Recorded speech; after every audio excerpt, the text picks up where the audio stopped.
Donald Trump mocked Barack Obama's Harvard Law degree, thinking it was nothing more than a cheap swipe. But when Obama responded, his words left the entire room stunned and instantly shut Trump down. Stay tuned to see how Obama transformed the insult into a powerful moment that brought everyone to their feet. In a convention hall in Phoenix, Arizona, the tension was heavy before Donald Trump even stepped up to the microphone. As the camera swept across the audience, the anticipation was electric. Then, Trump delivered an infamous remark. "Barack Obama, Harvard Law degree, give me a break. Everyone knows it's overrated." Well, poor pathetic guy. He was pathetic. Remember, the arms are flailing. Remember that, you know? The crowd exploded with laughter, some applauding while others slapped their knees. For a moment it seemed as if Trump had captured the night. But then everything shifted. The camera moved to Barack Obama, standing calmly off to the side of the stage. With his steady composure, Obama didn't smile, didn't frown. He simply waited, and the room slipped into an unusual silence. The atmosphere changed. The laughter from before now felt uneasy, as if it hadn't quite landed. Obama then stepped forward, addressing Trump with the quiet confidence that had always made him a powerful figure.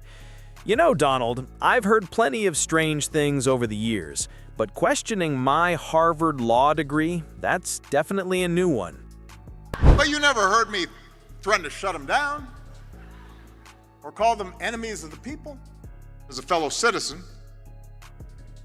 not as an ex-president, but as a fellow citizen, I'm here to deliver a simple message. His delivery was so steady, it sliced straight through the tension in the room. The audience fell quiet, clinging to every word.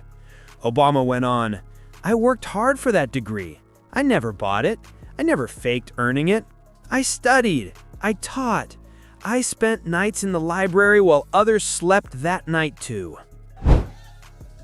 Born in a small town, served his country, taught kids, coached football, took care of his neighbors. He knows who he is, and he knows what's important. The gasps sweeping across the room were followed by a noticeable shift in the atmosphere. People were beginning to pay attention, really pay attention.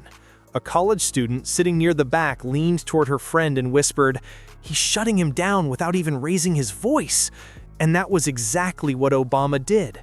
He turned a direct personal insult into a broader conversation about education, hard work, and dignity. As Trump tried to pull the moment back into his control, his usual pattern of mockery faltered. Obama didn't strike back with insults. Instead, he directed his words toward the audience.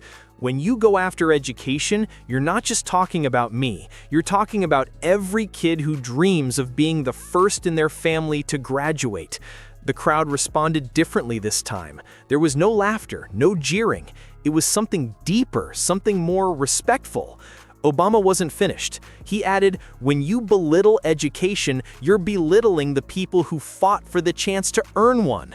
The applause began again, but now it carried a different kind of energy. People were no longer cheering for a political win. They were reacting to a message that resonated with them. Trump tried again, but his words were falling flat. Each attempt to reclaim control only made him appear more rattled next to Obama's calm, steady presence. Obama continued, "You talk a lot about winning, Donald, but if winning means tearing people down and leaving others behind, maybe that isn't winning at all. Maybe that's just selfishness." The applause roared this time, with people rising to their feet, clapping, cheering, and some even shouting, "Tell him!" The contrast between Obama's steadiness and Trump's scattered attempts to regain the spotlight was unmistakable. The real turning point arrived when Obama said, "When history writes about us, they won't remember the height of your buildings. They'll remember the depth of your character." The room erupted. This wasn't just applause. It was a moment that changed the entire atmosphere of the event. Even some of Trump's most loyal supporters found themselves conflicted. They couldn't ignore the clarity in Obama's message. Trump, still struggling to recover the moment, muttered something about fake news, but the crowd wasn't listening anymore. Obama's words had struck a chord that couldn't be dismissed. "You can laugh at me all you want, Donald," Obama said, his tone calm and unwavering. "But when you laugh at education, you laugh at America." The applause returned, louder than before.